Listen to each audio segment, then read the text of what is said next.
More from the American Arab Anti-Discrimination Committee. Next, a panel of Arab Americans examine their social role and political identity. We'll hear from an Egyptian American who founded the group Democracy in the Arab World Now. This is 90 Minutes. All right, thank you. Thank you all for joining us. I'm sorry we are starting a little bit late, but when you have good food and Arabs, you have a panel that starts late. So we really apologize, but I think we'll definitely get things going. The panel, today's panel is defining our role and identity as a community. This is a very important panel. It should be a fun panel, but it is taking a look at a very serious subject, and that is the identity of Arab Americans here in the U.S. and the identity of the Arab world abroad.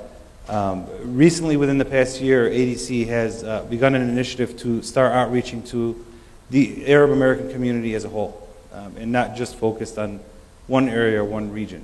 Traditionally, ADC has often done this. We are an organization for all Arabs, regardless of locale. But within the past year, we did push forth a strong initiative, particularly through the DC chapter, and one of our good members, Mr. Moon Sofab, who really helped us outreach with the Sudanese American community. So we really want to thank you for that, and we did make tremendous strides in our relationship with the Sudanese American community. That being said, we began working close with the Libyan American community as of recent, the Moroccan American community. We've tried our best to get with them, and things are going. So it's definitely a process. The Algerian American community seems to be a challenge, but we are going to still push forth and try to forge that relationship. And the objective of all of this really is to offer ADC as a resource and a tool for these organizations to use. But when we approach these organizations, the question often comes up: what is Arab? Who are Arabs? What makes me an Arab? What makes you an Arab? Is it the language we speak? Is it the way we dress? Is it the food we eat? What exactly is it? What commonalities do we have? And what differences do Arabs have? So it's definitely going to be a good panel. And for the sake of time, I will skip the intros and we'll let each speaker, beginning with Manal. I thought our agreement was we would start with Brother Ahmed. So ladies first. Yeah.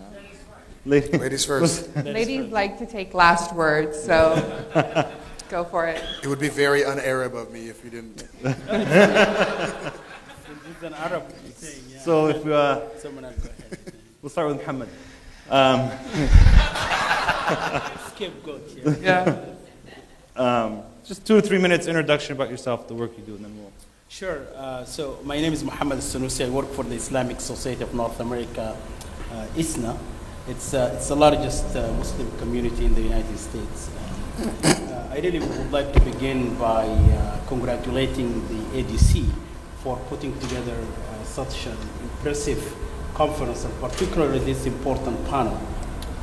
It is little discussed, actually, the identity of the Arab. I mean, who is Arab, basically?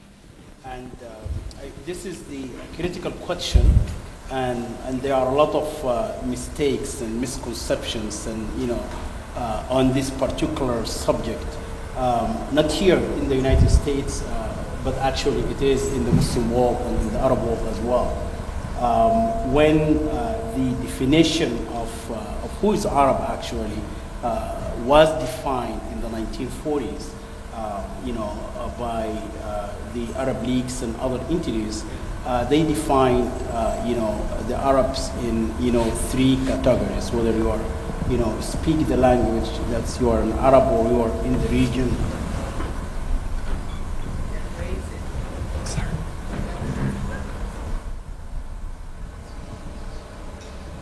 Next, we're going to have the disco lights coming on, like, pretty soon. Sure. So I was saying that when they define who is an Arab, they define that based on 3 categories. Basically, if you speak the language, so you are then an Arab, or even there is a political definition as well about this, and also genealogical as well. I mean, if you are belong to that tribes and other famous families who are then an Arab. But I think it is critical to say that that was, I think, was a great mistake, is to to put the Arab in that very narrow kind of definition. Arab is a very diverse society, very diverse community in the Arab world itself. But unfortunately, even in the most or majority Arab countries, you don't see that the people who are living there are recognized as an Arab. For instance, in Sudan, where I'm coming from, people there in the north of the Sudan, which Sudan is considered an Arab country, in the north probably you might see no problem.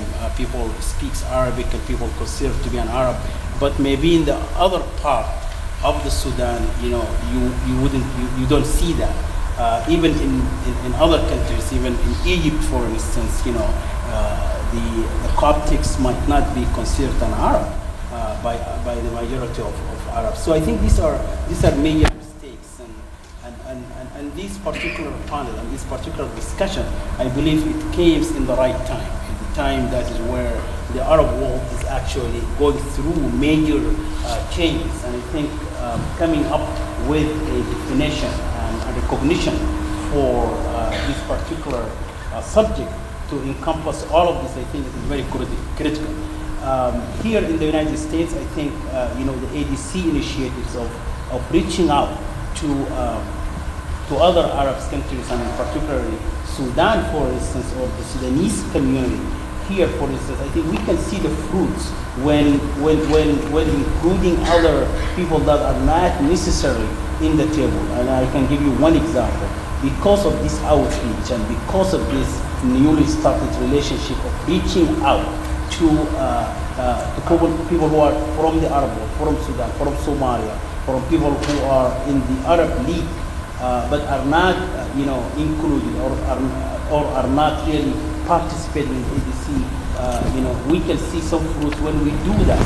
For instance, ADC was able to bring Scott Gratian because of the relationship. Scott Gratian is the former President Obama envoy to Sudan, right? But because of the relationship ADC has, ADC was able to bring Scott Gratian to the Sudanese American community and to discuss affairs that critical for one of the Arab countries. So I think we need to expand this kind of relationship. Thank you. Okay, fine. So I guess I'm being asked to summarize my 30-some years in 3 minutes. And I wanted to start by saying that when I talk about identity, for me it's always been very confusing. The most simple question, where are you from? I stutter, I sweat, I have no idea where to answer because I'm not sure what the person asking me exactly wants, because I'm an American, I'm an Arab, I'm a Palestinian, I'm Muslim, I'm woman, and all those identities are constantly shifting for me. And it even took me a while to narrow down my identities to that part of that type of classification. Growing up, for a big part of my childhood, I thought I was black and listened to hip hop and was really very much part of the African American movement. Then I went through my Latina phase where I thought I was a Latina, and just kind of really trial and error trying to figure out exactly where I fit. And I remember when I finally decided, oh wait a minute, I am Arab, and this Palestinian part of me is the blood wants to know more, and I traveled to the Middle East. I'll never forget a conversation I had in Cairo where people were telling me, oh, only the real Arabs are from Yemen, and kind of a little bit about this discussion, and there's the Arab and there's the Arabicized, and Palestinians are Arabicized, they're not Arabs. I was like, what? I just got to being Arab. Now, it's just too confusing. And I think that's, with my age, what I finally accepted is that I am all of the above. And different things. Today it's ADC, I feel super Arab. When I'm working out on issues in the Middle East, I feel very strong like women. And that's my identity that trumps. And I think that the one part of my identity that I feel encompasses a lot of the different parts is being a woman and human rights activist. And really being able to use the different parts of my identity to tap into other people's sufferings and to tap into the idea of justice. That's the real strong thing that being Palestinian taught me, is that access to justice is more important than anything else. And I remember, being in the Middle East, I've worked for the past 6 years in Iraq and Afghanistan, and I just was in a trip in Libya, and people would say to me, and at the beginning, very hostile in terms of, what are you doing here? And ironically, the one part of my identity, and I'm growing out of this part, was my youth. People didn't want to take me seriously as a 20-something person coming overseas. And I think that even in our own Arab American institutes and American Muslim institutes, we have a problem with taking youth seriously. And that was the biggest part of my identity, even stronger than my gender, that I felt that I consistently had to overcome in the community. So when I would meet, people would say, well, you're Palestinian, go solve the Palestinian problem. Why are you talking about Iraq? And when I was in Libya, a little bit nicer, but people were saying, why are you here? And I think that the ability for us to transcend boundaries and to really talk about justice and to talk about human and women's rights activism can be extremely powerful. And I think it's something that I'd like to see more of our communities being able to do. Whenever I discuss race or ethnicity, I think it's really critical to start with the baseline that race and ethnicity are both a social construction. They're not objective, rigid constructs. They're more ideas and they're more concepts that are shifted, that are evolved, and they're shaped over time. And that is very much the case for what it means to be Arab American, especially at a time like today when we have so much socio-political fluidity at home here in the States, post 9/11, especially with what's happening legally speaking, but also with what's happening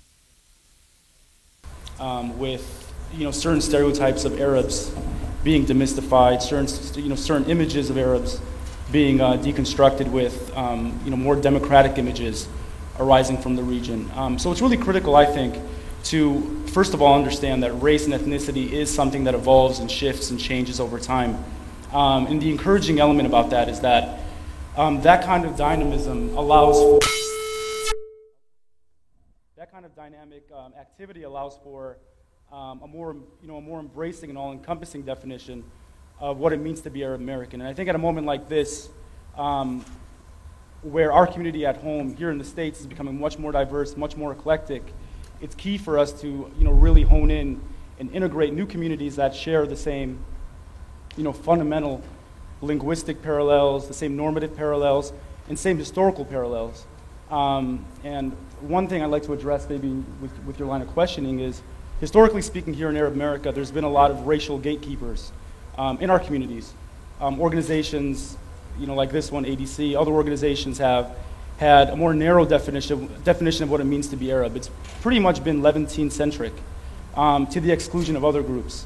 And I think what's encouraging about this historical moment right now is that it allows for the boundaries of what it means to be Arab American to be expanded and to be more porous, to allow new communities to be involved, to be part of our experience, and to be integral voices in what it means to be Arab American. Thank you. Is this? There we go. Khaled, quick question. Where are you from, though? I'm from Detroit. Yeah, that's right. I'm Khalid Beydoun. And our final presenter. Hi, my name's Ahmed. I'm actually Mexican. Just wanted a marketing scheme, so I chose the Arab route. I've known, well, first of all, I want to give praise and honor to the ADC for inviting me here, and it's a pleasure to be on the panel with all these smart people, smarter than me. And Abed I've known for forever, so thanks for bringing me back full circle, and Warren David, who's included me. And it's a big honor to be here. I'm not very politically active, although I was sort of placed as a political sort of figure, I guess, by default, because being Arab and Muslim, you're just political, whether you like it or not. Because I do stand-up comedy. I started out as an actor, but people would say, "Oh my God, you're a political comedian," and I'm like, I don't have any political jokes. Well, no, because you're Arab and Muslim, it makes you political.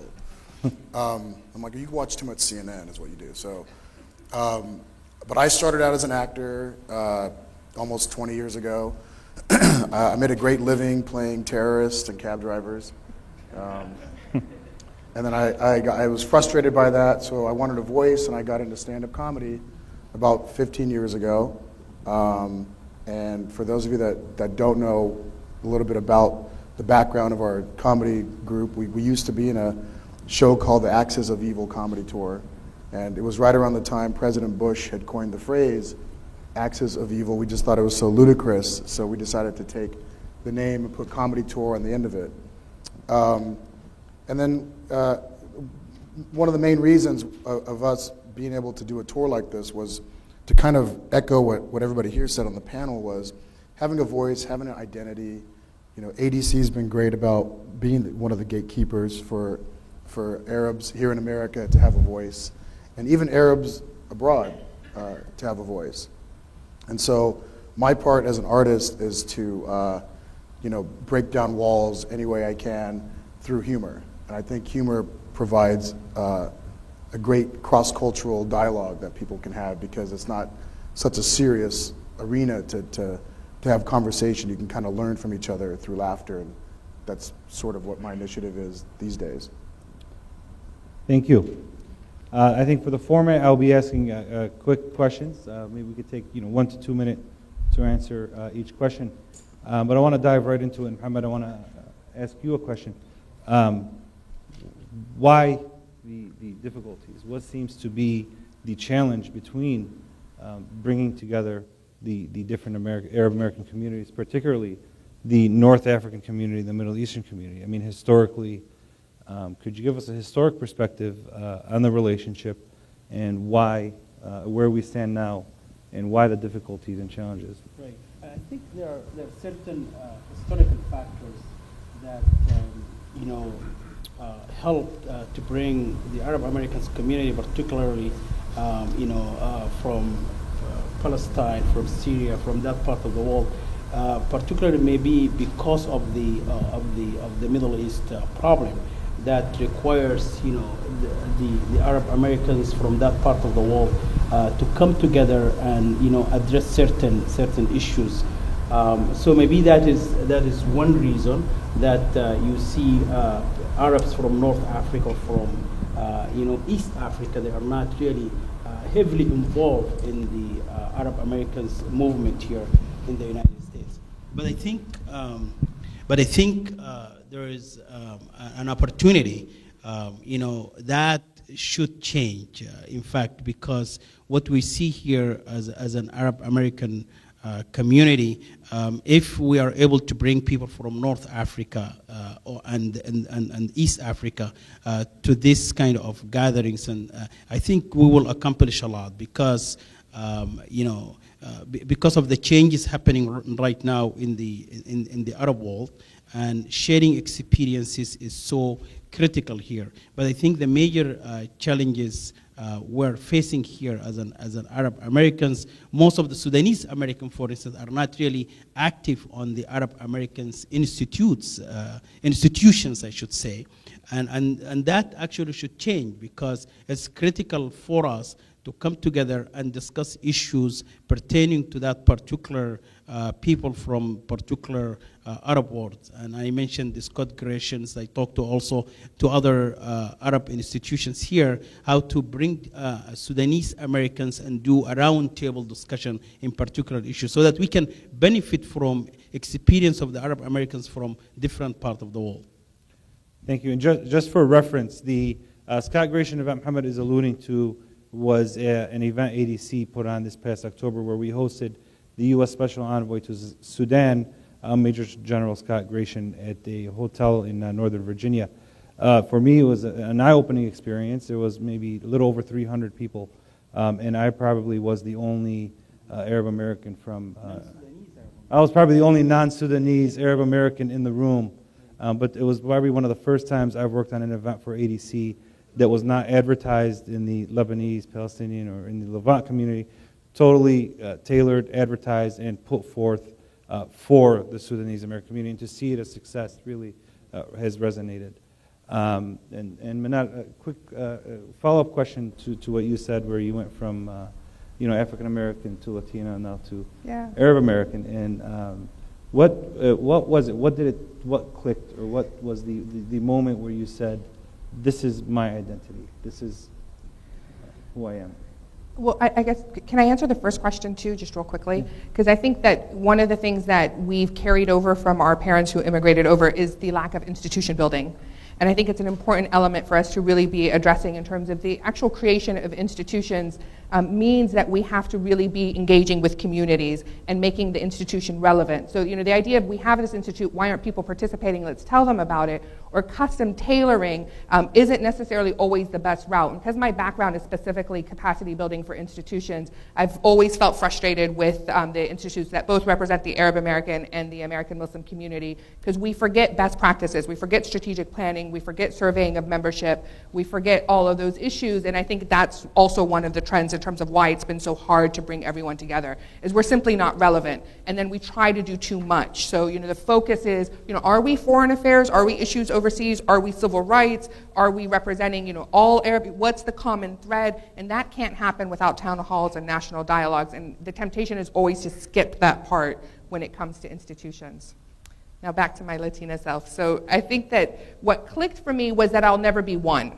And I think it would be very unfair to me to think that I'm just an Arab. I am very, I grew up in the South. I grew up in the Bible Belt. That had a huge influence on me. Being in South Carolina really played a role in terms of who I am and my value for neighborhood and being an American, being a woman. Those type of identities are incredibly strong. And I think the only time I was really able to embrace the Arab in me was when I stopped trying to make the identities inside myself compete and just embrace multiculturalism and accepted that it's consistently shifting. And then I just had a much stronger level of comfort with myself. Thank you. Khalid, given your backgrounds and experience, not only dialogue within the community, but with other minority communities. And I know this has been an area you've tried to work on, but how important is this for us, and not only the obvious benefits of coalition building, but how does it benefit us in helping identify who we are as well? Well, I think you asked the question about obstacles and what has hindered the galvanization and the mobilization of unconventional groups that are part of the Arab American community but haven't been integrated. And I think a preceding issue that should be addressed before institution building is just being honest and candid that Arab Americans, by and large, are racist and colorist. We don't intermix much with other communities. We are an insular community. We reprimand things like interracial dating and things of that nature. And we're very cliquish. We tend to hang out with our own. We don't have cross-racial and cross-ethnic mobility. And before that's addressed, I think institution building is a moot point. You have to address those issues and undo those issues, the symptoms of what qualifies as ethnic elitism and arrogance, before you can build institutions. And I think it would be because of those problems and crises, Arabs have been horrible with coalition building. I think 9/11 is a clear example of that. Arabs became very interested in racial profiling post 9/11. They reached out to the African American communities, the Latino American communities who have faced these issues for decades upon decades. And they wanted allies, but those communities naturally were like, why should we help you now? When RICO was around in the 70s, you guys weren't helping us. When black folks were driving through Dearborn at 9 p.m., you guys weren't coming to our defense. So I don't think we've done a good job since 9/11, to be frank with you, to kind of learn from those lessons and undo those mistakes that we've made. But before, we internally have an honest discourse and debate about racism within our community, coalition building can be had on a very viable level. I agree, actually. That's what he said, basically. No, because it's true. Just even as an artist growing up in Hollywood and trying to get the Arab American community to integrate with other races and stuff, it's always been like, no, we're going to circle our wagons. We're going to do it our way, and the black community can do their thing, and the Latino community can do their thing, and the Asian community can do their thing. But I think, isn't the whole idea about inclusion and not exclusion? And so when you include other races, that's when you're going to have that learning experience. This, when we used to do our Axis of Evil comedy tour, it was a Middle Eastern-based comedy troupe. You couldn't be white or black in our group, because it just didn't make sense. Why would we have a white guy in an Axis of Evil?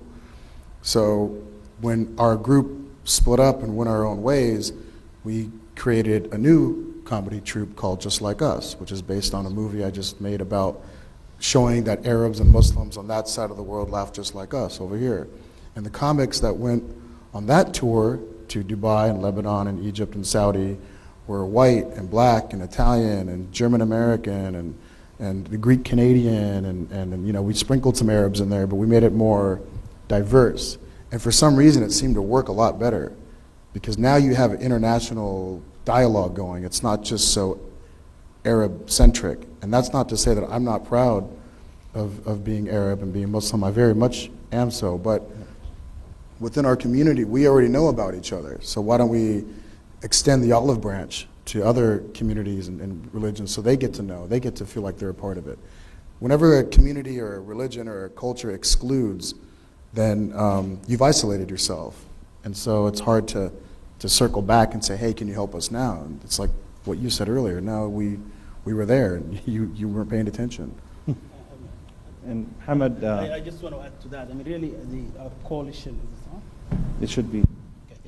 Coalition buildings really works. I mean, that's just a fact. I mean, I just want to give you a specific example in my capacity working for the Islamic Society of North America.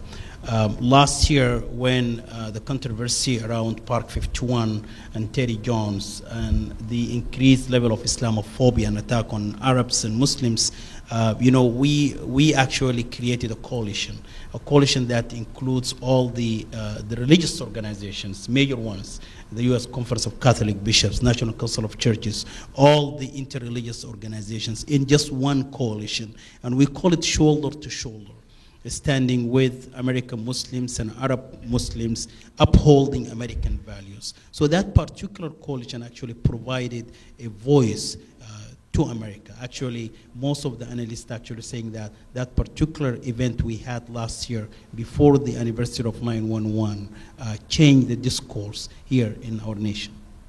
Well, Mohammed, I had a quick follow-up question to what the gentleman said. Sudanese Americans, some North Africans, growing up here, having a black skin, having the Arabic language.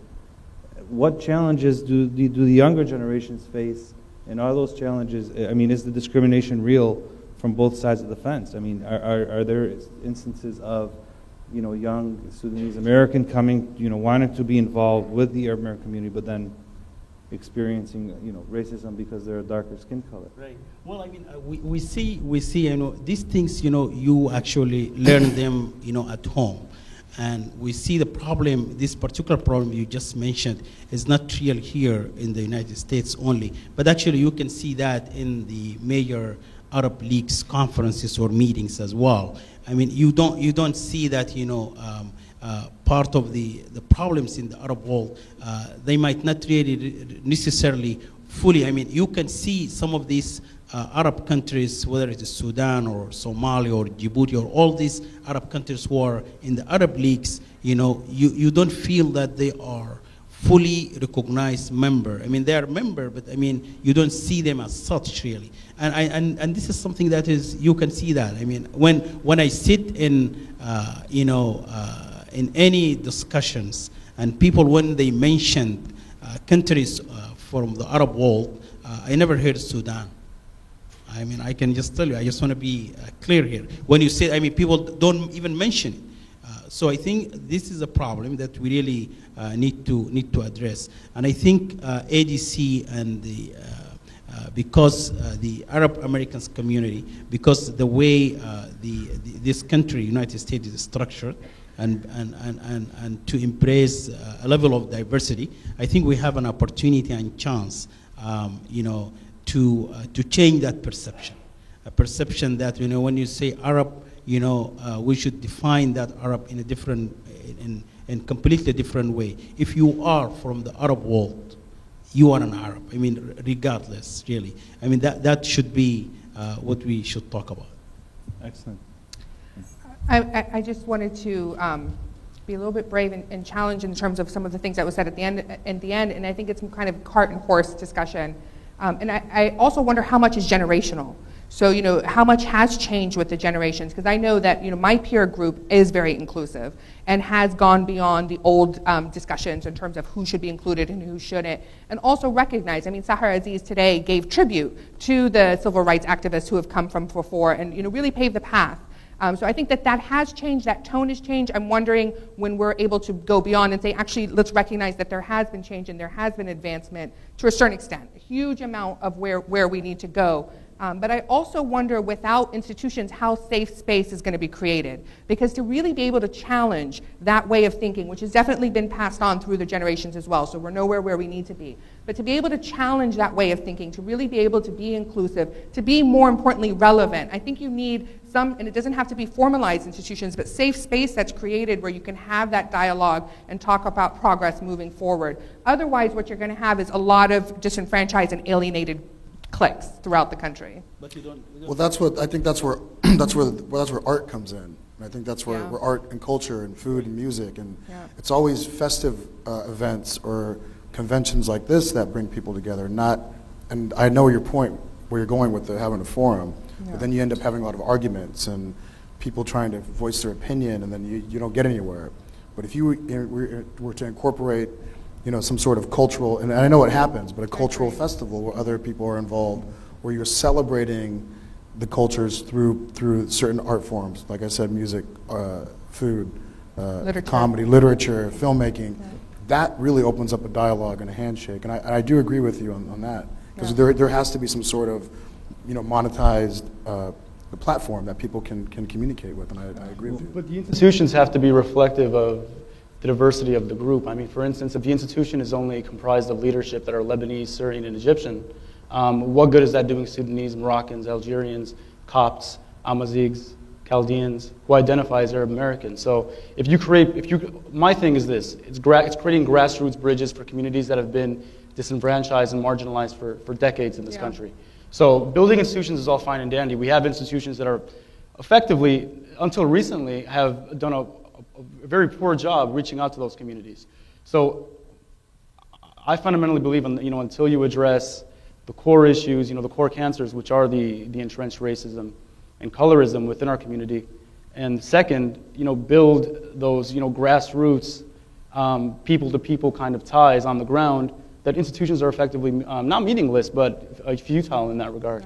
Institutions that exist today, but I think the engagement process in itself can be Let me give you an example. So a couple years ago, I was working for the ACLU of Michigan on an affirmative action campaign. Affirmative action is largely stereotyped as being an African-American issue. I was named to be the head of the ACLU's effort on affirmative action. Much of my organizing work was in African-American communities. Detroit is, 90% black. I encountered so much justifiable discrimination going into these communities because they perceived affirmative action to be a black issue, and they were like, why is this Arab dude with tight jeans, in a faux hawk coming to us talking about affirmative action, And I encountered that for weeks, and I dealt with a lot of, swearing, people calling me out, this and that. But over a couple of months, people started to build a rapport with me. I built residence in communities that were largely black. I walked into black churches, people knew me by name. Light skin brother. They're like, here's Khalid Beydoun. He's a brother. He's not that kind of brother, but he knows the issues. But that's the kind of work that I think needs to be done, and that hasn't been done until recently with Abid reaching out to the Sudanese community. And I think that we have to kind of continue the spirit of the kind of work that he's done in a more robust fashion to build those bridges into communities that are not here. If you look at the crowd, I would guess that it's largely Palestinian, Egyptian, Syrian, and so forth. These crowds have to be more eclectic and more representative of what we perceive and imagine Arab America should be one day. Well, I could say from the institution side of things, there are coalitions that ADC is a part of and tries to be a part of, like the Leadership Conference on Civil and Human Rights. But even within those, there is an attempt to reach out to the different groups. And one thing when we do approach the different Arab communities is when we say, listen, the Arab world comprises of 22 different parts. 22 different pieces make this engine, and your piece is one of those pieces. We can't do it without you. Now, I will not walk into an Algerian or a Libyan organization and say, you know, I'm half Syrian, half Lebanese, and I'm telling you how you are Arab. But we try to look at the commonalities and come together on those commonalities. And then, you know, when that relationship is strong enough, then ADC will move and see, you know, okay, what are the differences between this and this, and how could we address them? So there's definitely a role we are trying to play and move forward. But I think one question I had that came up through this had the minority aspect of things. I mean, are we Arab American? Are we Middle Eastern North African? Are we Afro-Arab? If we had this imaginary box on the census form that identifies us, that everybody's pushing for, we all agree we want a box, but could we all agree what this box is going to say or label us as? And then there also seems to be the problem. So what would that imaginary box, what are the options that would be? Brown. Just light brown. Brown? Maybe. I mean, lighter. the legal status should be reflective of, like, you know, our socio-political experience. And Arab Americans have been othered. We're clearly not white. We don't have access to white privilege, so we're another. However you want to classify it as, you know, Arab American or Middle Eastern American, I think is a question of nuance and so forth. I prefer Arab American because Middle Eastern American conflates groups that have certain affinities but don't have a precise shared experience. So Iranian Americans, for instance, or Turkish Americans would claim to be distinct Arab Americans. Yeah, I think you know, it's interesting, but I think you know, just to the institution building point there, I think we need to work on our existing institutions. I mean, make them more diverse. And I think you know, I know Abid started this, but I think I would suggest something like, you know, if we would like to include Arabs from North Africa or East Africa or from the Gulf states. I mean, you know, we don't see any Arab from the Gulf states here. I mean, we maybe need to have kind of roundtable discussions within our own existing institutions to talk about these issues. And then, you know, we can start to be more inclusive, and then the need to build more institutions will naturally come. I have a question, I guess maybe for you, Abid, in terms of how much is this an ADC phenomenon? Because most of the institutes that I'm part of, for example, Peaceful Families Project, which is a women's organization against domestic violence, is a very broad coalition. The woman who heads it is half Sudanese, half Egyptian. The co-founder is half Bosnian, half Iraqi. It's just a huge multicultural element. So I'm wondering how much of it is within this institute, but several other institutes. I mean, because it's not happening here doesn't mean it's not happening in America. The thing is this, I know particularly within the Arab American community, we, and I think those involved could attest, we put a lot of thought and research into this subject before we began working. So it's not like I immediately called Moon and said, we want to go to meet with the Sudanese. No, we must have spent 5-6 months researching numbers, researching data. We looked at things such as, from our surveys, you know, if individuals are Palestinians, what are their core issues? Try to see the core issues for each country. Try to see, again, what that commonality is.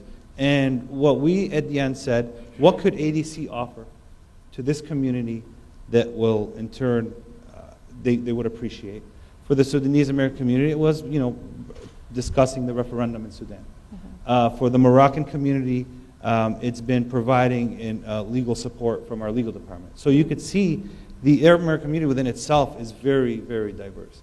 There's many issues that we could agree on, and there's many issues that we could disagree on, even within the same villages. I mean, this happens in Lebanon, where, you know, somebody from like Bint Jbeil or Tibnan are going to be arguing over, you know, what spices to put in their kibbeh. I mean, we want to avoid these serious conversations, serious fights. We don't want to go down that road. Yeah.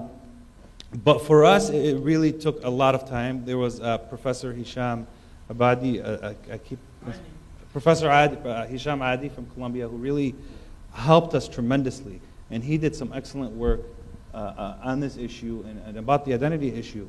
And it sounds like it's common sense, but the number one thing we had to do was find what sources, kind of like an institutional decision, what resources do we have available that we could give to these different communities to use. And one by one, we began meeting with the local community groups, the local councils, the local chamber of commerce of these organizations, And in no way did we go in and say, you know, we're big and bad, we're from DC. We went in there and said, we want to work with you, we want to learn from you, we want you to be on our boards, we want you to be on our chapters. And in Detroit, in the late 90s, we had a problem with the Yemeni American community was not really as involved as we would like them to, and they have a very large Yemeni American population in the south end of Detroit. They were becoming isolated. It was like their own little area. So ADC went in. I remember going in. I was maybe 20, 21 years old. Went into the mosque, started putting up flyers of ADC, and the imam called me, "What are you doing?" And this and that. And we began talking, and ultimately what we decided to do was leave a certain number of positions on the ADC Detroit chapter open for Yemeni Americans. And I'm telling you that now they are one of our biggest supporters and contributors 10, 15 years later in the area. But it was through that outreach, beginning those initial steps, putting them on the board, empowering them through the organization. So they empowered the institution and turning around. They really, by empowering themselves, they really empowered ADC. So it's definitely, I think, I would feel it's an ADC phenomenon just because we are the only and largest grassroots organization. And now I'll be the moderator. Sorry. Again, it's okay. Ahmed, a question for you. How could art be used? You mentioned it. How can we use the arts to combat these challenges that that we have amongst each other?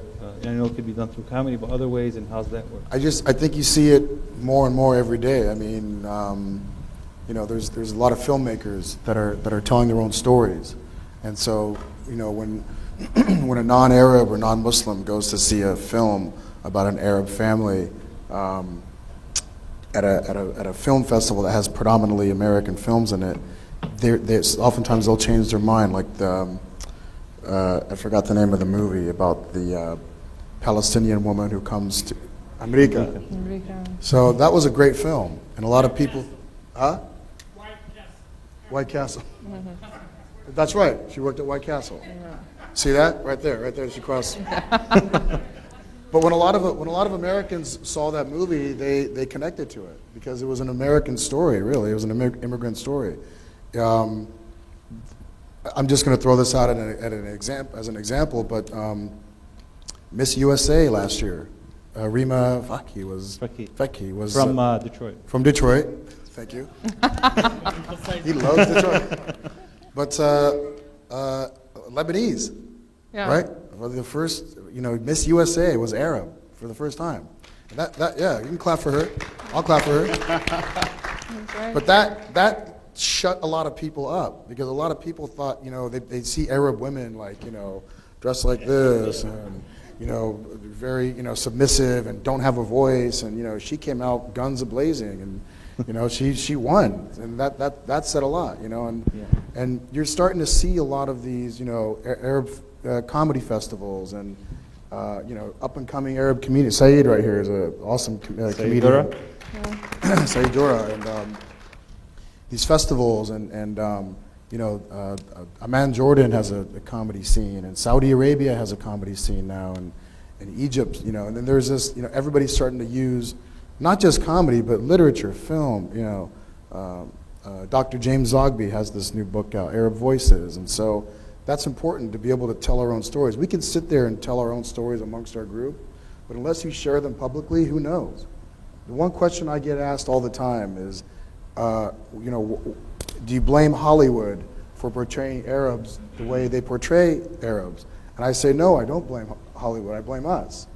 It's our fault, it's our responsibility. We have the resources, we have the vision, we have the stories, we have the money. Arabs have money. If it's not here in America, I know back home you have a relative who has a convenience store and he's got money in his mattress or something.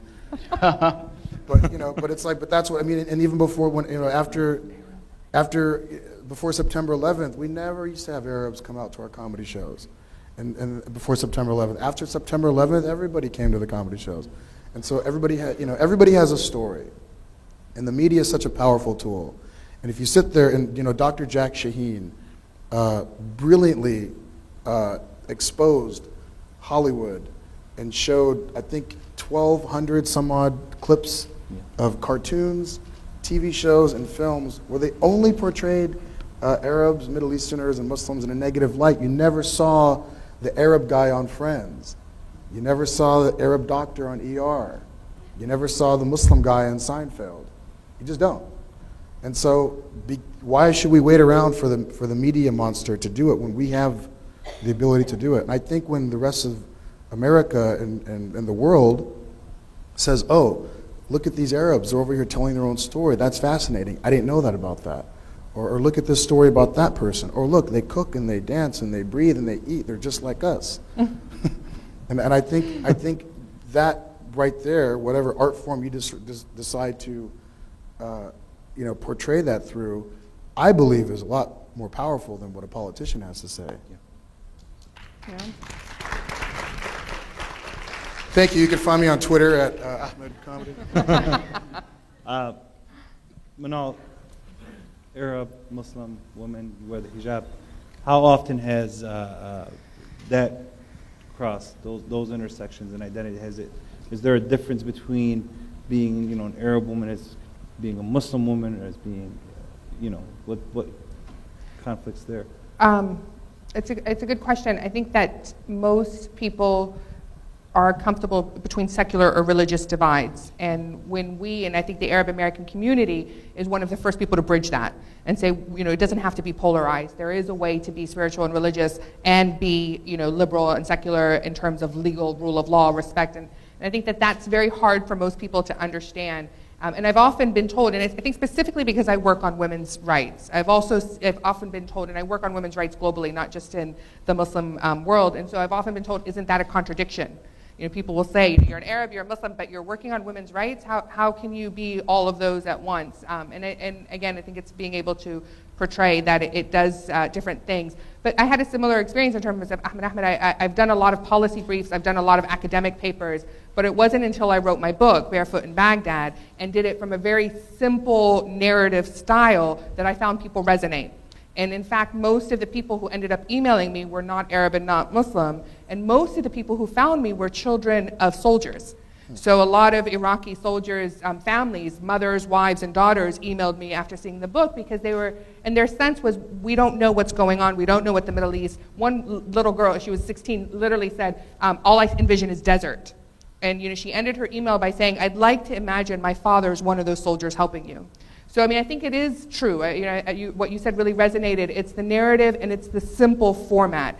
A good friend of mine from New York, who's a marketing and does a lot of literature, he's an agent as well, said, think of Kelly Kmart, think of Wilma Walmart when you're writing, and I think that that's been the best advice I got. And if I can just echo again what you just said, when you said you wrote the movie, you wrote the book about it's called Barefoot in Baghdad, yeah, and you were having non-Arabs and military wives, and children email you.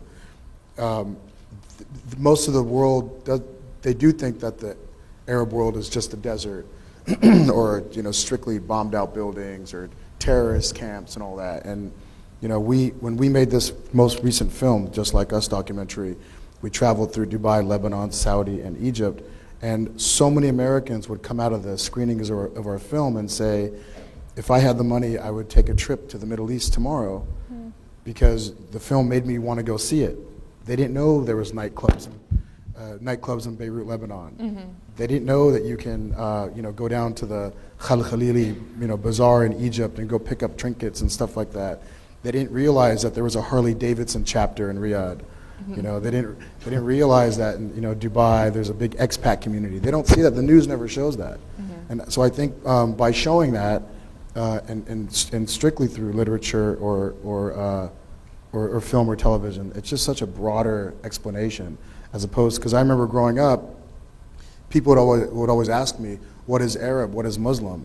And I used to have to explain to one person, and then another person would ask me, and I'd give the whole explanation to another person, and I'd rather just say, can you all come over to my house one night? And I'll just tell you all at once.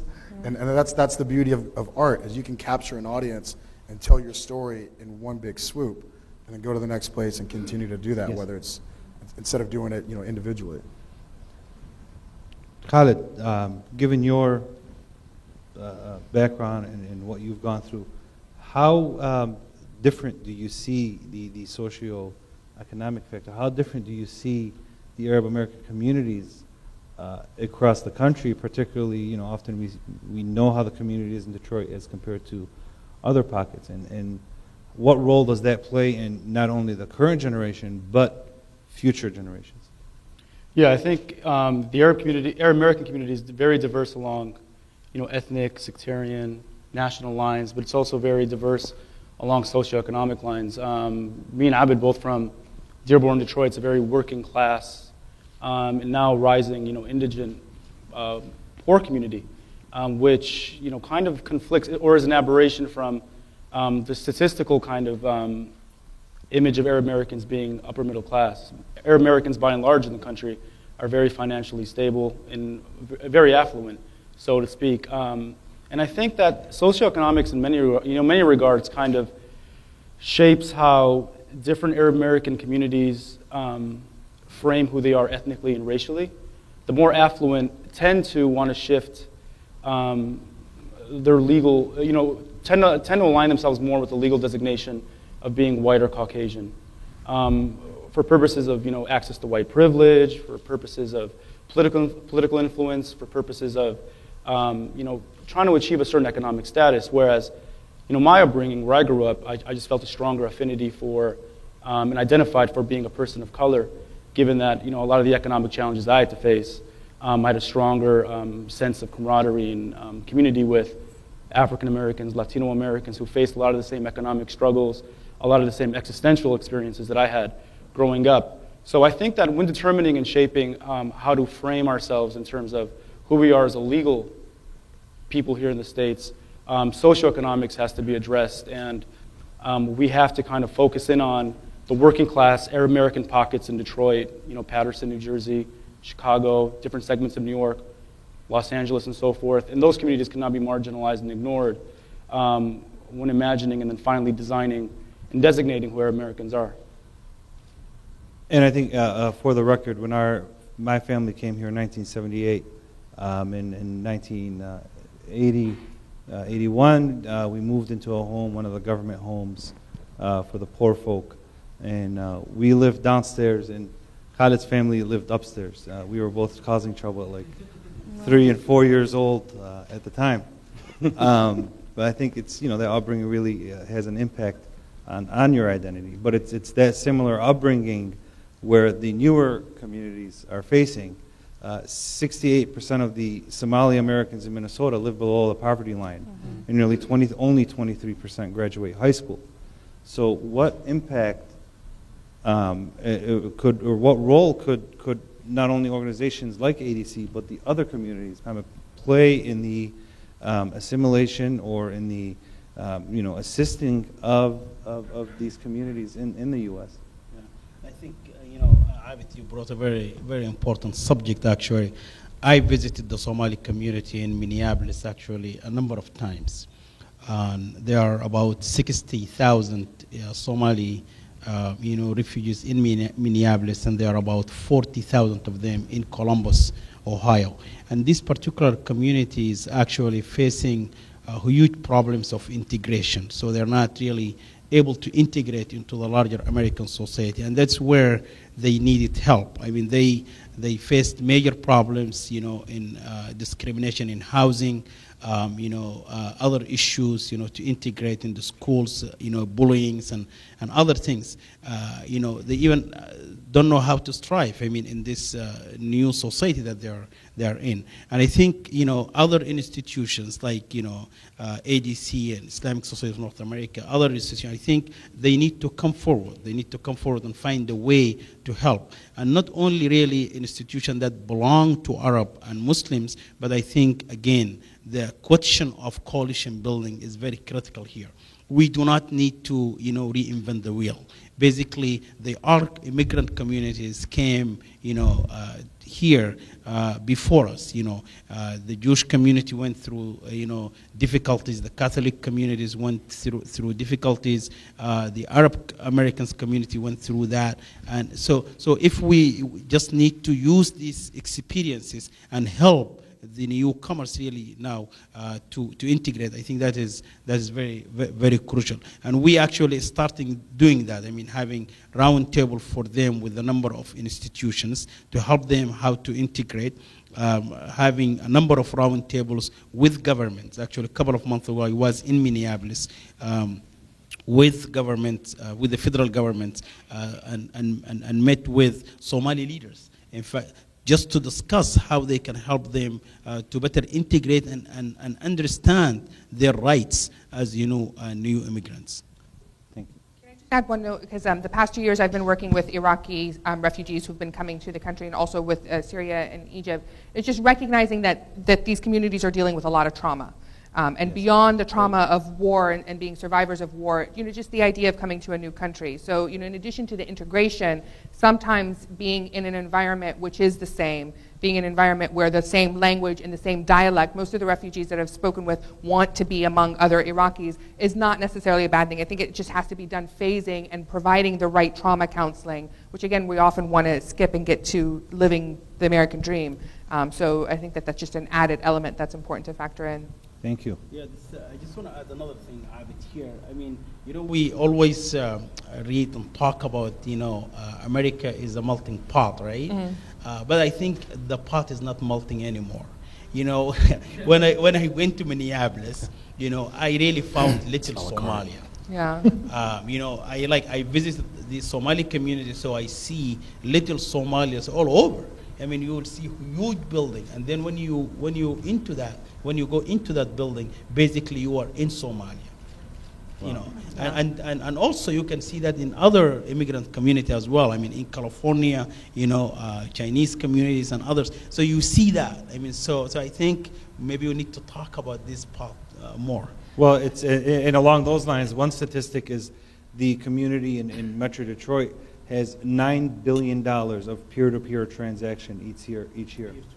Peer-to-peer, that's $10 going for me, that Khaled spends $10 with him. So, I mean, it's definitely something that's a good trait of the community.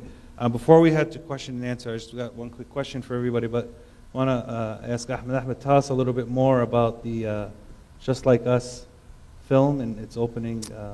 Well, funny you should ask.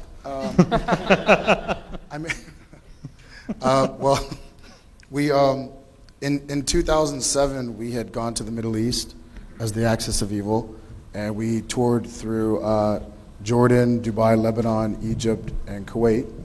And Showtime Arabia shot it as a TV show. We did 27 shows in the 5 countries in 30 days, and it was on TV, and then we kind of became more well-known over there. And then Maz Jobrani and I went back the second year, and we did a tour, but it was in pockets, so we didn't really get to shoot it as a documentary. Then the third year, three's a charm. Third year, we decided to mix it up and take international comics.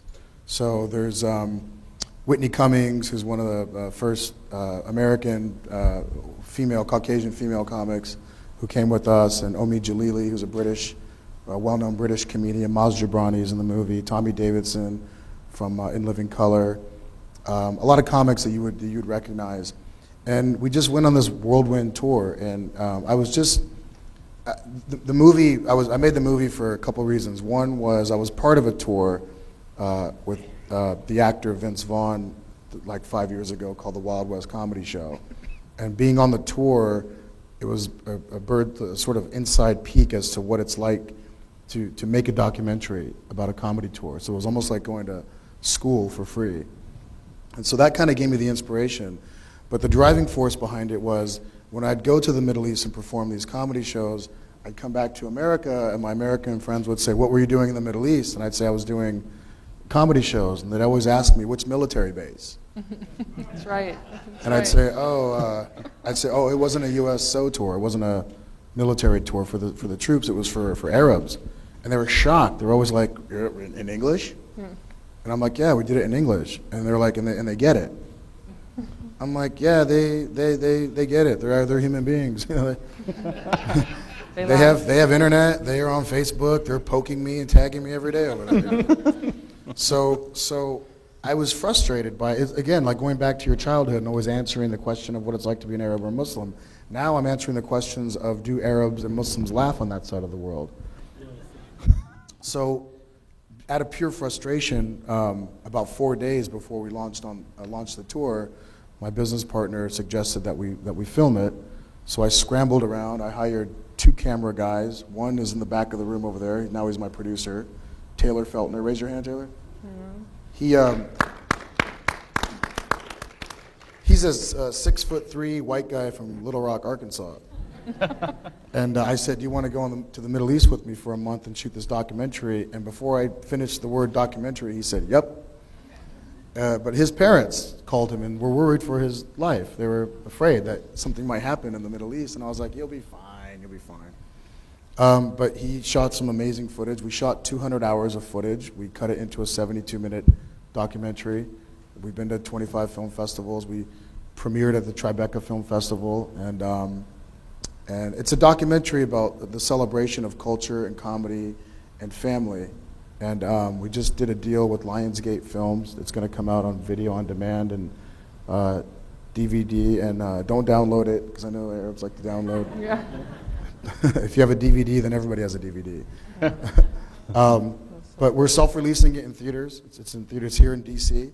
At the Landmark on E Street. This weekend it's opened, and it's opening around the country. So wherever you guys are, Michigan, Boston, LA, San Francisco, it's all going to roll out into theaters there. So we encourage you to watch the movie because it's really an educational piece, and a lot of non-Arabs and non-Muslims always leave the movie saying, I didn't know that about the Middle East. Thank you for sharing that. And we trick you with the comedy, but we actually have a message in the movie. So just like us, themovie.com is the website, and any support would be great. I want to just, one quick question for everybody, maybe take 30 seconds or so. And we'll start with you. What does it mean to be an Arab? You got to answer it quick. Oh, I don't know. I don't know. I mean, it's a part of my identity, and I guess it means, just being aware of justice and that part of life. Well, what Everyone part of the, hold what hands so no one can hold a gun. I mean, I don't know. What am I supposed to say? The food. What is the most Arab? What do you? For me, it's the food. It's obvious. I don't know if it's the It wasn't food. the food then, I I'm mean. more of an Indian, food lover. I guess I guess being, I guess you know what it is? I guess the one thing that it is family. Yeah. All the other experience I've had, it's really the Arabs kind of that sense of, when I was in Libya, people went insane. Like, they wouldn't let me pay for the taxi, wouldn't let me pay for a hotel. People were like, check out, come live with us. It's that overwhelming hospitality, which, in America, my love for private space, sometimes it's a thing, but that's what Arab means to me, is this overwhelming hospitality. Excellent. Oh, Muhammad? you came up with an answer.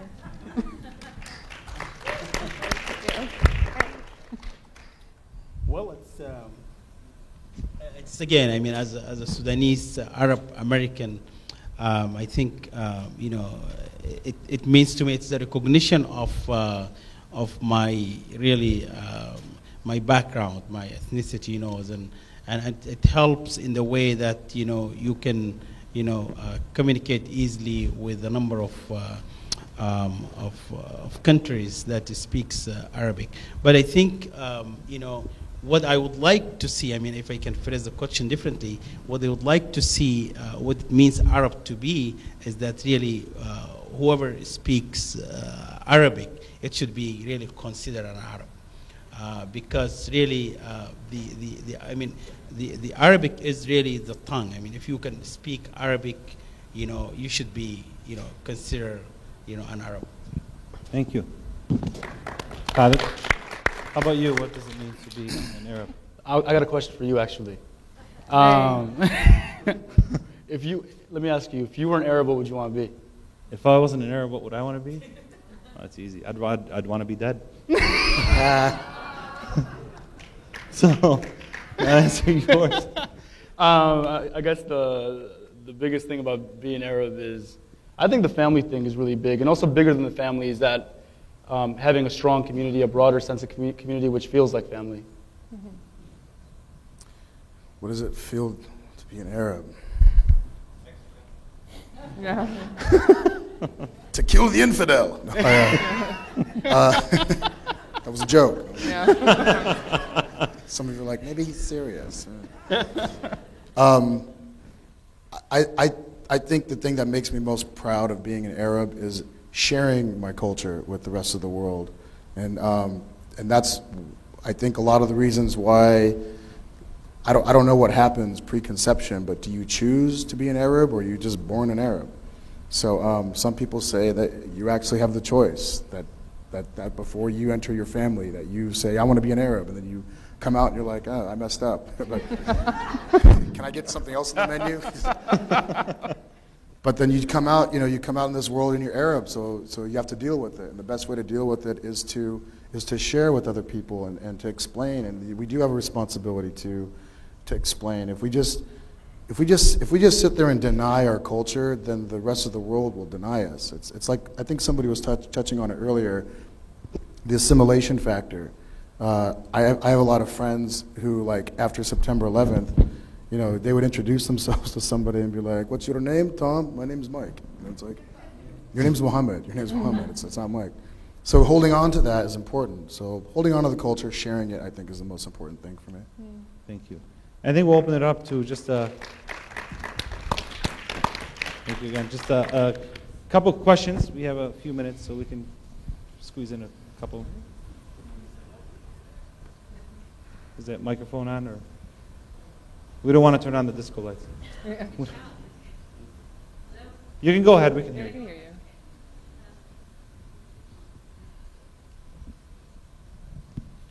Oh, awesome. Hello? Okay, great. My name is Reem Aoudi. I'm from Palestine. I'm from the Bay Area, San Francisco. Thank you.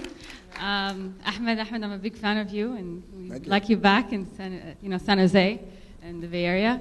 I have actually a two-part question. It was mentioned in the beginning, I have a lot of friends that are Lebanese, but they don't identify themselves as Arabs. I would like to know each of your thoughts on that, and what can we do to address that, if we should. The next question is, not all Lebanese, some Lebanese. I actually have great Lebanese friends that they call themselves Arabs. The next question is, how, in the consensus form, we don't have, obviously, that Arab box. How can we put that on the form? And why isn't it on the form to begin with? So I'd like you guys to address that as well. Thank you. Who wants to answer the Lebanese. Oh, you're Lebanese. I'm half Lebanese. He's half Lebanese, half Egyptian. I'm half Lebanese, half Syrian. We're Lebanese. full Lebanese together. So. We're full Lebanese together. Yeah, together there's one. Well, Hold on, together you guys are Phoenician, right? Well, the Lebanese thing, first of all, you can't force somebody to identify in one way. If somebody chooses to identify as Phoenician or Maronite or whatever it is they want to identify as, that's their prerogative. You're not going to want to integrate individuals who are averse to being Arab American anyway. But there are some complex kind of historical and cultural factors that determine why somebody chooses not to identify as Arab. Now, a lot of Maronite Lebanese, for instance, trace their roots back to the Phoenicians, like Ahmed was saying, or Canaanites, exactly. That could be Arab. A lot of this is, historical debate and, sociological kind of debate. So it's really kind of an individual subjective decision. But that goes back to the idea, is the idea or notion of being Arab an ethnic or a racial one? Is it a cultural one? Is the touchstone of being Arab linguistic or political, or is it genealogical? My perspective is, if somebody speaks Arabic, if their mom throws a slipper at them every here and there, they're probably going to qualify as Arab. But again, if individuals should have the subjective right to identify the way they want to identify. And as far as the census goes, I can tell you from ADC's experience, it's a historic, there's a lot of history behind this issue, and at one point we were on the census form, and we could have a whole other panel on why the community shifted and wanted to be placed, change ourselves to white on the census form, and here we are back decades later asking to be put down as Arab Americans again. But I could tell you this, at ADC we are taking steps to address this issue. We are asking for minority status for different government programs. The census form itself is a legislative fix, and only an act of Congress will get us on to that form, although we have a strong relationship with the Department of Commerce, with the Census Department. It's something that's going to take a few years, and it'll take time. But will we get there? I think we will. And I was serious about the discussion of what would be put in that box, because that is the point of, that's the phase we're at now. That's the question we are being asked now. And we don't think we would be asked that question if they were not ready to move forward and assist us somehow. So we'll keep our fingers crossed on that. Doesn't hurt to vote too, right? Yeah. Doesn't that help us get on? I'm sorry, go ahead. No, I would just add on the whole Arab thing. I think that if you look at the Iraqi constitution process, Article 2 was a huge debate because a lot of Iraqis inside the country did not want to be called an Arab state. You've got Kurds, you've got Turkmen, and they still see themselves as Iraqi. So I think that, and similarly with the referendum in Egypt recently, Article 2, same article, was a big controversy. A lot of people from Sudan would also argue, Darfur, and other people would say that they're not Arab, but they're Sudanese. So I think it's recognizing that it is a very deep, controversial, not only political and historical, but social construct, and has influences back home as much as it has here. We should be, really resist the urge to say you are Arab, because there's a lot more dynamics that goes on there. Thank you. Next question, please. Just got a couple of comments and maybe a quick question at the end, just for clarification. In respect to being Arabic, obviously we always debated the ethnic, the racial card. And I really like Muhammad's comment about it's simplified by someone that simply speaks Arabic. Our cultures represent a vast geography and different backgrounds, and it's wonderful traveling from Morocco to Egypt to Iraq to Kuwait to Dubai recently to Lebanon. But I grew up watching going to Ahmed's family's restaurant and seeing Abu Bakr, share his culture and his heritage, his love of life and music with the community in Southern California. So very appreciative of that. And unlike Khalid, in San Diego, we weren't a large population of Arab Americans. So they were galvanized by a tightly knit group that was well-educated, professional, good business owners that established a very strong ADC that were very instrumental in creating good common allies with different minority groups prior to 9/11. And we did that at UCSD as well, on campus and on a broader sense. But looking at moving to Los Angeles recently, there is no common thread. Our institutions in Los Angeles are quite weak. And in popular culture, where LA is the hub of popular culture in media and has the broadest reach, to Ahmed's point, we have a missing link. I was speaking to Jack Shaheen about this. So we still have to connect the dots in Los Angeles. And we have our different communities that are part of the religious institutions, or I'm strictly Lebanese, Egyptian. I'm sorry to cut you short, but if there's the question. Our baby boomers came and they were connected with, the ADC was very good at bringing them in under a common blanket. Our new institutions need to do that. Our Generation Y is kind of lost out in cyberspace. How are they getting connected? How do we bring them in and have them contribute to our institutions in a positive manner? So this is the newer generation? The newer generation. Generation Y, I would say. Well, I think to steal Generation X was dragged in by their families to the parties and to the events. Well, I think to take a quote from Khalid that he once told me, we're going from the Arab street to the Arab tweet. And really what ADC is utilizing is social networking. Social media. I mean, Facebook, Twitter. I don't know if Layla Mukhaybar is in the room or not, but just to use that younger generations, and her father Albert, you want to talk generations, 2 generations of the family working at ADC, it just shows that, there are going to be different mindsets and different ideas coming forward. But we have a full-time staff person doing our social networking, social media. It's very important. Some of our chapters don't even print flyers anymore. There's no more posting your events at like coffee shops and Argili houses, unless you really want Argili. But really, it's social network, Facebook blasts. Our advertising money now is put into Facebook advertising, where it used to be newspapers. So it's definitely something. And my question wasn't just ADC. Just general. Any recommendations, Manal, from your there's a place. There's NAP, the Network of Arab American Professionals, in LA, in New York. But I think the question we have to ask is that there's so much out there. There's so much different networks. There's so many different voices. How are we going to make ourselves or our cause or identity relevant to Generation Y? And it really is the engagement. It's actually listening to them. I've been to so many panels in the last 2 months that are analyzing the youth. but very few feature the youth. In fact, in the last panel, someone was trying to say the only person representing youth is Manel, and I'm 36. I'd love to be the youth, but I'm no longer youth. Oh, you are. So yeah, and I'm proud of my age. So where are the youth, and why aren't they on the stage answering your question? Well, I'm still young. Yeah. I think I would count. You're not youth. 29. Still young. No, 28. I have a complex question to ask, which covers a little bit of all of you, what you've said. I think there are two things that we need to look at. First, what's happening in the Arab world. An immigrant brings a lot of their biases, a lot of their ideas, values to the United States or whatever they immigrate to. And so I think that speaks a little bit to what you were saying about how they, why some of them show up and what others. My question is, have you noticed, as I did, that prior to 9/11, and it is generational, I think Manal is quite right, that the older generation of Arab Americans just wanted to melt. They wanted to be this melting.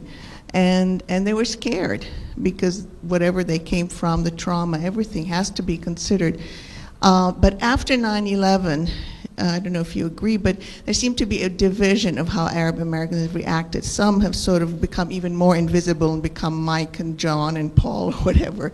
And others, like me and my daughter, who's an actress and playwright and writes about these things, want to be more visible. We want to show up because, like a lot of you said, and especially Ahmed, is if we don't show up, we can't expect other people to do it for us. So I'd like to hear if you saw a difference after 9/11.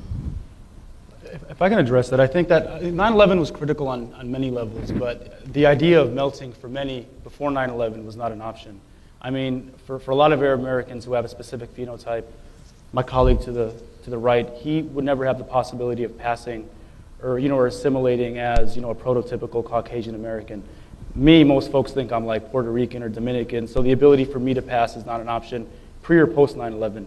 For fair-skinned Arab Americans who can pass as Caucasian, that is an option. But the opportunity and the position to melt or assimilate has not always been an option for many Arab Americans who look a certain way and even have specific names. For instance, the hijab, for instance, precludes your ability to pass or to melt. So 9/11 was, a critical turning point on many levels, but I don't think it was a very critical turning point for a lot of Arab Americans who never had the ability to melt or pass pre-9/11. But I also think that a lot of the Arab Americans who went the other way and were pro-Arab were the people that were on the forefront of the artistic community. Whereas, let's say the average Arab American who worked a 9-to-5 job and had a family and would attend a show didn't really want to be on camera or on the stage or have their name, on paper or in lights. So they were more accepting to just kind of sit back and be invisible and quietly support. But it was like your daughter and the people on this panel and whoever has something to say that we're the ones who are like, I was asked to change my name several times. My agent said you should change your name to Rick. Does this look like a Rick? This is Mustafa right here. It's Mustafa. I think that the other way of blending in was to be the good Muslim or the good Arab. Yep. And I think that there was a temptation, everyone, I would be a millionaire if I got $1 for every time I would say, where are the moderate Arabs? Where are the moderate Muslims? And, they don't fit your stereotype. So there was almost a quest by the other end. And State Department meetings, USG meetings that I was at, there was a desire to fulfill the stereotype. If you weren't wearing niqab, if you didn't have a beard, you weren't the Arabs representing the community. You were just an exception. So I think that that's where the melting came in, was that there was this desire to kind of maybe be the good Arab, present the good face, and the quest for civil liberties, the quest for challenging. The beauty of America has always been accountability. I always use the Founding Fathers statement in terms of Benjamin Franklin, he who sacrifices liberty for security deserves neither. We lost that spirit. And I think that's where the blending came in, is we were trying so hard to prove our American that we forgot that being an American is holding our government accountable. It's the essence of being an American. And I think the other issue that really reemerged was that was almost an official handing over of the baton. It was the younger generation who spoke fluent English without an accent, who had full confidence in their American identity to say, this is not making sense. They're the ones who really stepped forward center stage and said, I can challenge you and not feel that I'm less of an American, and I won't accept you to make the claim that I'm less of an American.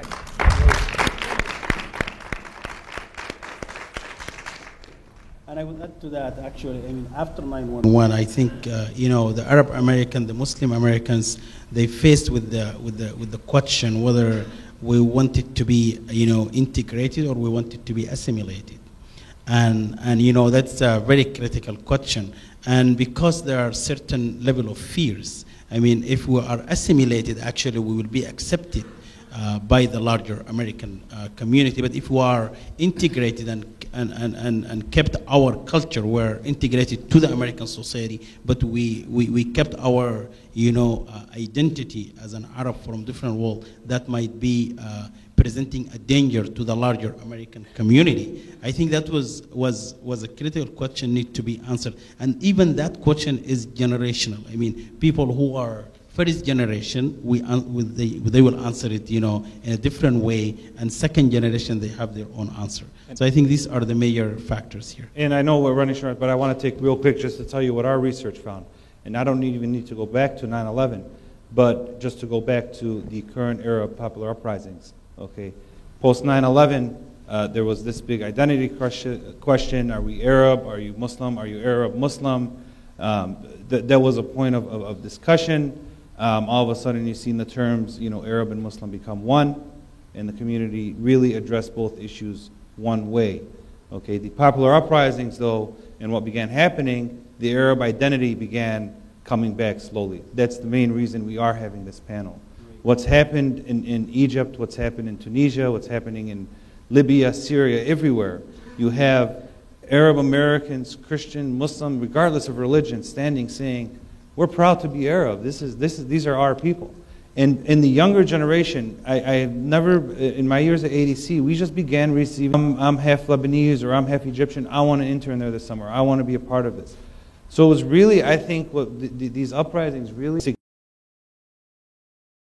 significant positive impact on Arab American identity, more so than the impact of 9/11. And I think that's the main reason our work really escalated since February.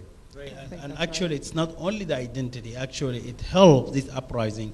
It helps to increase the level of the Arab American community engagement with their civic institutions. I can give you a number of examples. But 2 weeks ago, for the first time, the Yemeni Americans community came for the first time to Washington here, from Detroit, from Oakland, California, from New York, from other places, to meet with the administration to discuss, the Yemeni issues. They have never been. I mean, I organized that for them. 20 people came. They have never actually met with U.S. government to discuss these issues. So I think uprising actually helped to energize the Arab here in civic engagement as well.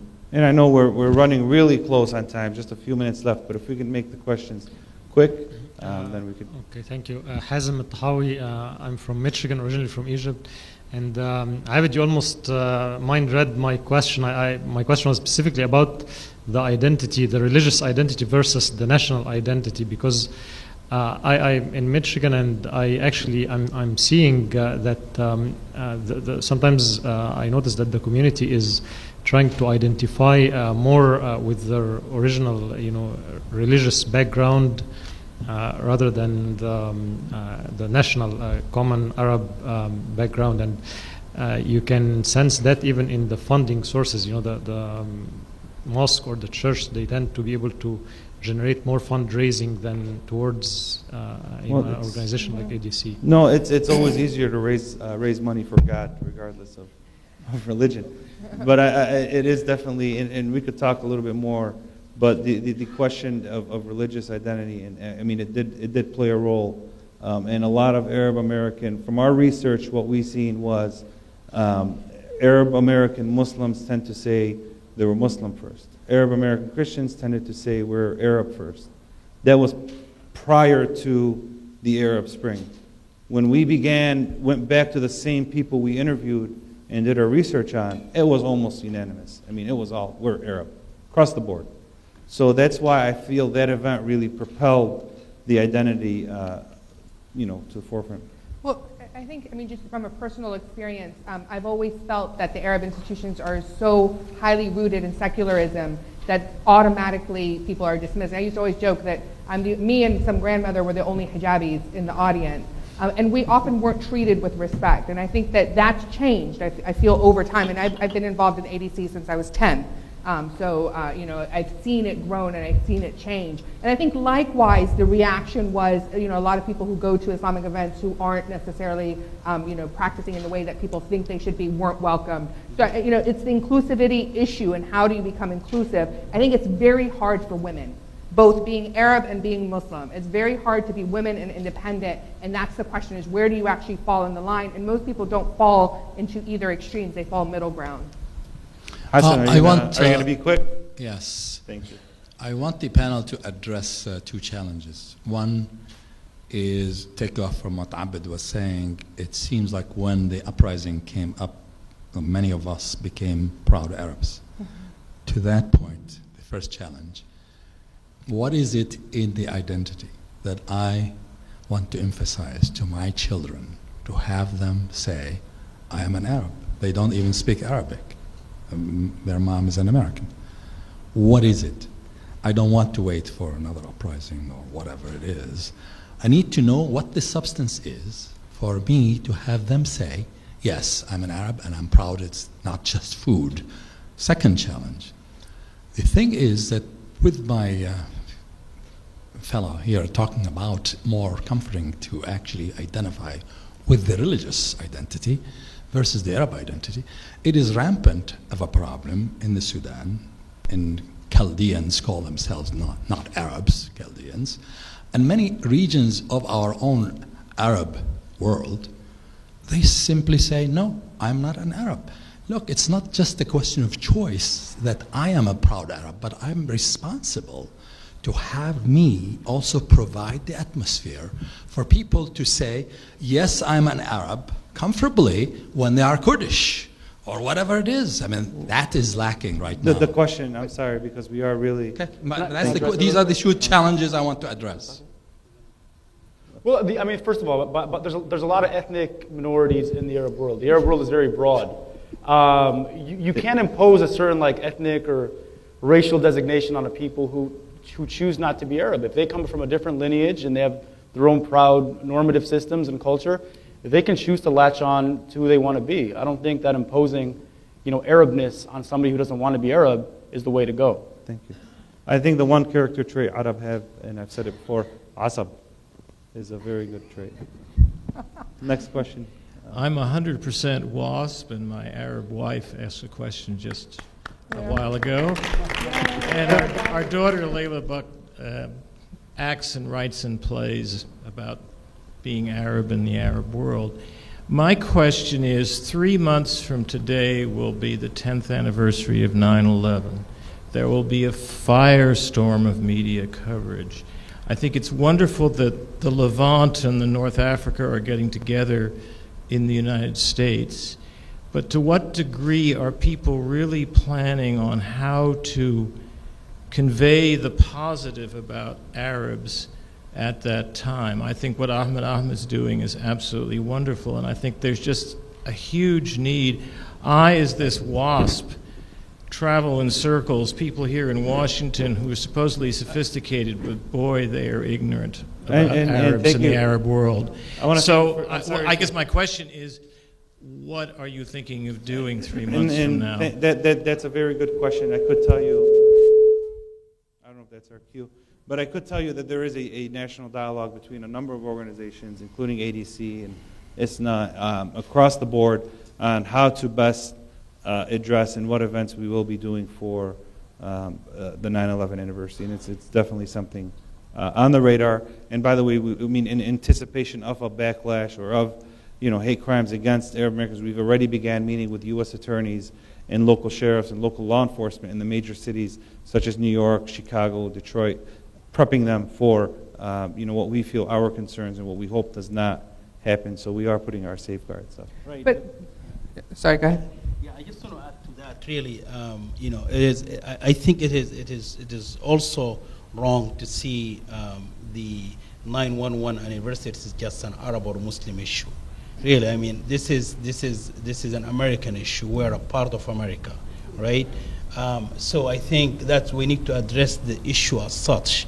That's why I think the stronger voices is going to respond to the anniversary of 9/11. It is what's happening right now through the coalition building, right? There is something called Prepare New York. This is going on. There is a lot of institutions actually, working on this. So we're thinking from all kind of perspective, from all kind of dimensions. Providing. The religious community is working very hard, National Religious Organization, to provide a religious voice for healing and reconciliations and moving forward. Right? This is just one aspect, and I can go on and on. No, I'm sorry to interrupt, but our next panelists are here. Just 2 seconds. I would just say show up to the mainstream activities so that you're not doing your own thing. I think that's the most important thing we should do.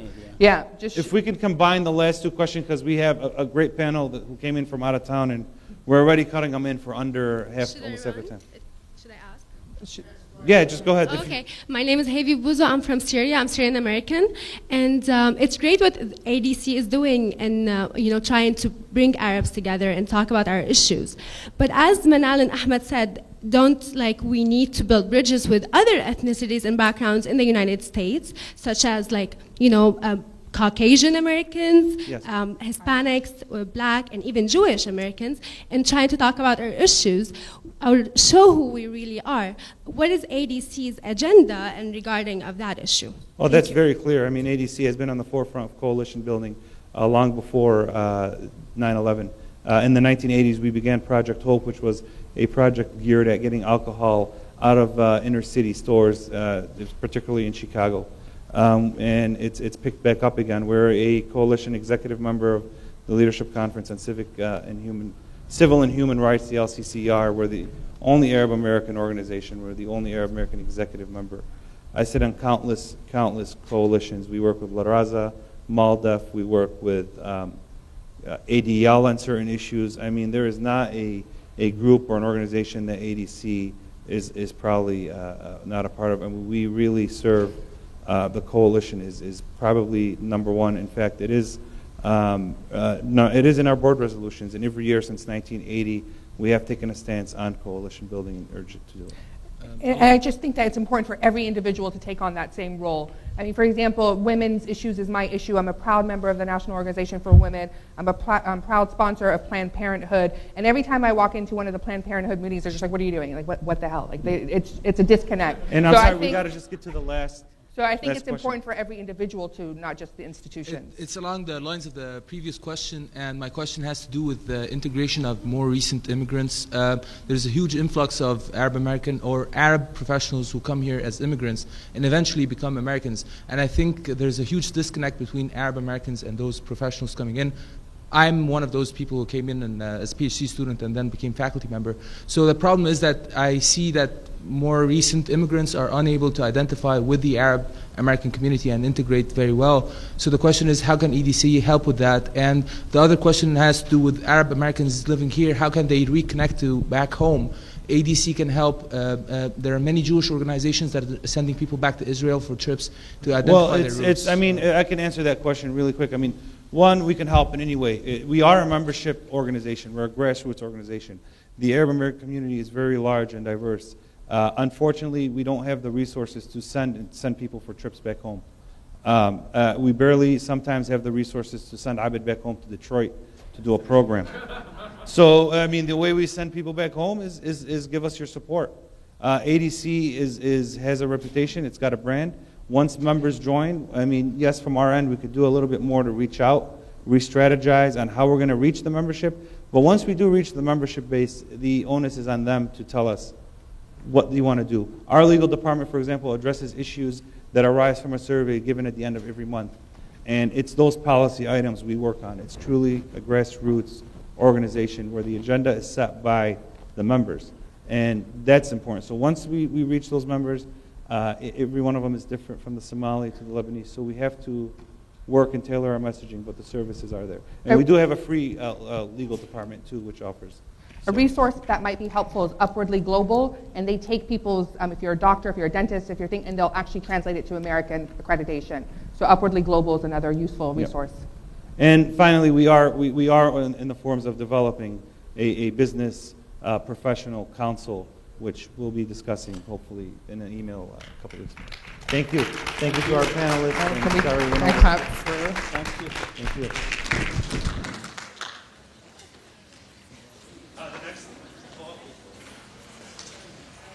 The next panel is in this room. It will begin almost shortly, and I stress that it's going to continue the conversation of what we just began about organizing, mobilizing, effective outreach. So please, let's just get it going. Thank you.